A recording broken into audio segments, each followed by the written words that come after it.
trying to wrap it around what to tell you to match you. Eye level. You're a child and you give it away, but you make me wanna grow down to the ground.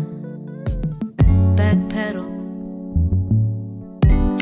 Oh, the less you move. I kind of call it like outliers. If you're an outlier in society, with the new administration coming in, like whatever outlier you identify with, and it could be multiple, if you're somebody that's at risk of that downward spiral, like somebody with disabilities that goes to the Bureau of Rehabilitation Services, is getting support from social services, which my family has, and I've grown up, and the only reason why I'm sitting here is because we got that help. But if somebody in the administration doesn't think that help is necessary or doesn't see the end goal, the end result, which could kind of be like the opportunity to be here today, if we're gonna get that stuff pulled away from us or taken away from us, that's what I'm kind of like here and want to know, where do I start? What can I do? Because so that population of people with disabilities, I see in the downward spiral, I see the no chances given, then you can't support, your family, you can't eat, you don't have a house, and it goes down. And so yeah, that issue's like kind of close to me, and that's why I jump in wherever I can. Directly on the issue of BRS, right? Mm-hmm. The rehabilitative services issue. Mm-hmm. So even before Trump, this state has been reducing, right? And making cuts. Mm-hmm. And if that's your issue, I'm sure you're aware of that. My question to you is, so you're jumping in where you think there are people operating, but what you're talking about doesn't have enough people fighting this fight, right? Yeah. So I just wonder, like, as you look at it, what is it that you're like, if I knew this, or if I had this information, that would help me?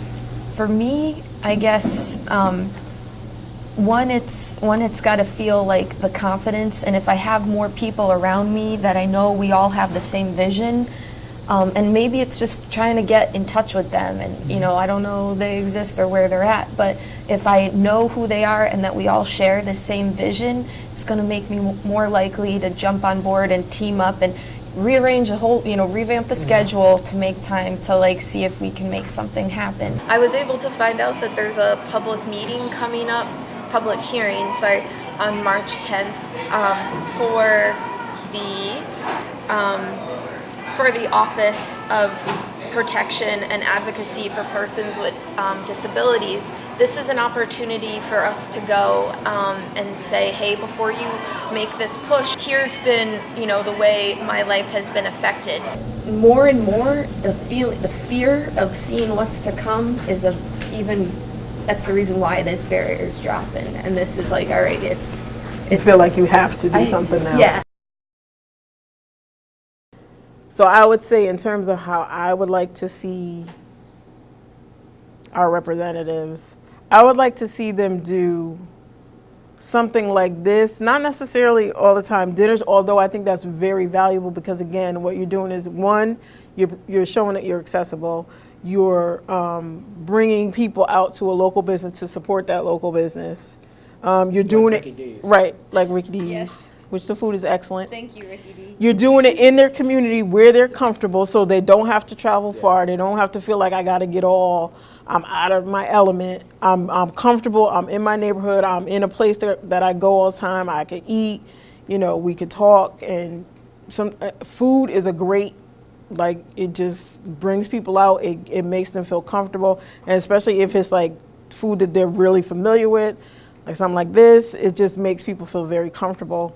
So monthly might be a stretch for you guys at the state level, but I would say at least once a quarter, come into the community. Now I know that's not an issue because you do stuff like this all the time, but I would say, as an example for the rest of the delegate, do like a quarterly check-in with the community. Just do it at a school, do it at a local business, find some place where people will come in, and whether you have 2 people or 10 people or 100 people, if people see you make an effort to come to where they are, I think they will start to turn people out, and they'll start to feel more comfortable, like, I can talk to you about whatever. I think every politician has a responsibility to do something just like this. We always have something going on in the ward, and so I try to go to almost everything because I really believe in my community and I really like all the activities. And I live there, so I go to the store there, I go to the fast food restaurants in the areas, I go to all the different businesses, and I go to church in the area. So that's my way of engaging and making sure that people know what's going on. Do something, even if you just do it 2 times a year, you have to do something like this because people need to know they can touch you. And I don't care what level you're on, be it local, be it state, be it, federal. People need to, because it's the people who put, like for me, speaking as a politician, who put us in these seats. And if you're not talking to the people, who are you talking to? Each other? Your own group, and that's not going to get you any votes. Let this be the motivation to the community. And one of the motivations, at least, we could be motivating them, one of the young kids that come in here with their mother to pick up a meat sample or something to take home to the family, and the kid looks at this like, man, like I remember going to Ricky D's when I was little, Let me get my head right. Oh, let me get my head